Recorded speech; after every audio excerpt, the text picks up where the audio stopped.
გეოლექტივის მაყურებელს ამჯერად ვუკითხავთ ეზრა პაუნდის რამდენიმე ლექსს მის ქართულ თარგმანებს. მეტროს სადგურზე. ამ სახეების გამოფრთომა ბურბოში ყვავილის ფურცლების შავტოцо. ეს არის ალბათ ყველაზე მცირე პატარა ლექსი, ასე ვთქვათ, არა მხოლოდ პაუნდის, არამედ ზოგადად პოეზიის ისტორიაში და ამავე დროს რომელიც მე მგონი ყველაზე დიდხანს იწერებოდა თავისი ზომის მიუხედავად. და ის თავიდან რამდენადაც ვიცი იყო გაცილებით დიდი, მაგრამ დროთა განმავლობაში თვითონ ავტორმა ნელ-ნელა ამოკლა და საბოლოოდ დაიყვანა აი ამ ზომამდე, რომელიც საბოლოო ჯამში მივიღეთ. ეს ლექსები არის სხვადასხვა კრებულიდან, არ არის რომელიმე ერთი კრებულიდან, რამდენიმე კრებულიდან არის საბოლოო ჯამში. ჩაიხანა. ის გოგონა ჩაიხანაში ისე ლამაზი აღარაა, როგორიც იყო. ამაგვისტომას ზალა თითქმის გამოვაცალა. ვეღარაების ზოლებული სილაღით კიბეს, დიახ, ისიც ასაკში შედის. სინორჩის სხივს რომ გვაქვს, როცა ფუნთუშა მოხონდა ხოლმე აღარასოდეს მოგვეფინება. უკვე ისიც ასაკში შედის. ტენზონი. მიიღებს კი ხალხი მათ. ესე იგი ამ სიმღერებს. როგორც დამთხალი ქალიშვილი გაურბის კენტავრს ან კენტურიონს, ისე გარბიან უკვე ისინიც შიშისაგან ახმურებული. შეძრავს კი ხალხს ეს სიმართლე. მათ ქალწულებრივ უგნურებას ხომ ცდუნება ვერ ეკარება. გემუდარებით მეგობარო კრიტიკოსებო, ნუ შეუდგებით ახლა ჩემთვის მსმენელის ზებნას. მე თავისუფალ მოდგმას ვეძმე ციცაბო კლდეზე. უჩინარ ღრმულებს მოესმათ ექო ჩემი ნაბიჯის. ცივ სინათლეში, უკუნწყვიათში. აპრილი. სამი სული გამომეცხადა. გამგლიჯეს და ნაკვეთებად მიმყარ მოხარეს. მიწაზე სადაც გაშიშვლებული ზეთისხილის ტოტები წვანა. გაფიქრებული სასაკლაო ნათელბურუსში. ლიუჩე.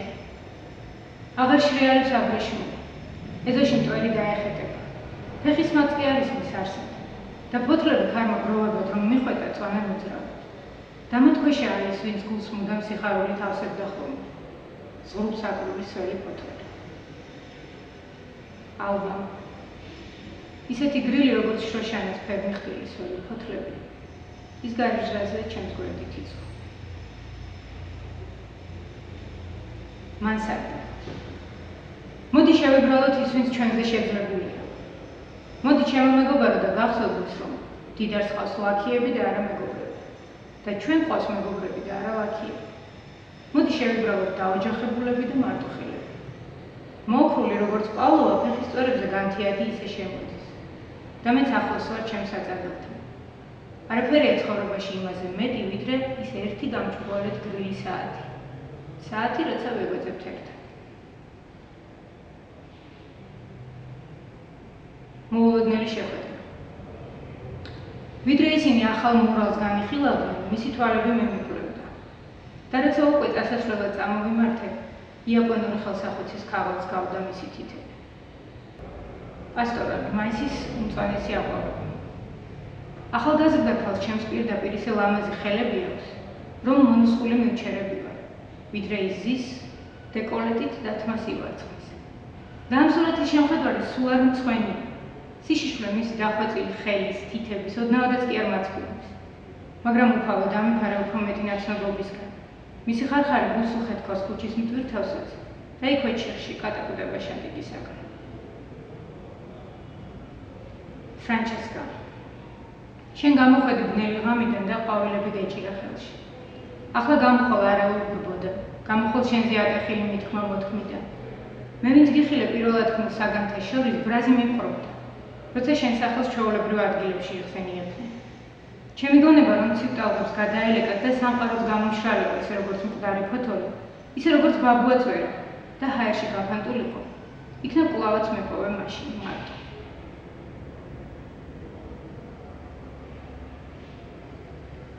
მე მხოლოდ მე ვარ ვინც არის მცნობი ციური გზების და ქარია ჩემი სხეული.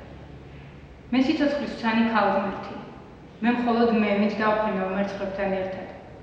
მისი სამოსელი ქარში გამფენილი მწვანე და რუხია. მე მხოლოდ მე ვარ, ვინც არის მცნობი ციური გზების და ქარია ჩემი სხეული. მანუს ანიმან პინქსი. ხელს მიფრია ჩემი კალამი. რომ დავწერო სიტყვა სრულქმნილი, ჩემ ბაგეთაგან აღმოცენდეს წმინდა გავლობა. ვისა აქვს ბაგე, რომ მიიღოს კუმის ლოტოსის საგალობელი. მე მხოლოდ მე ვარ, ვინც არის მცნობი ციური გზების და ქარია ჩემი სხეული. მე ვარ ალიმზით ამოზრდილი. მე მხოლოდ მე ვინც დავფრინო მერცხლებთან ერთად. თვარე ჩემს შუბლზეა და ქარები ჩემს ბაგეებში. თვარე დიადი მარგალიტი საფირის წყლებში და ჩემს თითებში ცივდებიან მდინარეები. მე მხოლოდ მე ვარ, ვინც არის მცნობი ციური გზების და ქარია ჩემი სხეული. მალბერი როუდის ბალადა. მზე საგნები სამხრეთ აღმოსავლეთ კუთხიდან ამოდის, რომ შინის მაღალ სახლს დახედოს. მათ ყავთ ქალიშვილი სახელად რაფა, ტურფა ასული. მან საკუთარ თავს მოუგონა სახელი სიფრიფანა ვუალი, რადგან თუთის ფოთლებით კვებავს აბრეშუმის ჭიებს. ის მათ ქალაქის სამხრეთ კედელთან აგროვებს, მწვანე ზონდრებით წნავს კალათს, კალათის თასმებს კი კაცურას ტოტებისაგან და თმას ყოველთვის მარცხნივ იკეცავს. მისი საყურე მარგალიტისაა, მისი ქვედატანი მწვანე აბრეშუმის, მისი ზედატანიც აბრეშუმის, ოღონდ მეწამული.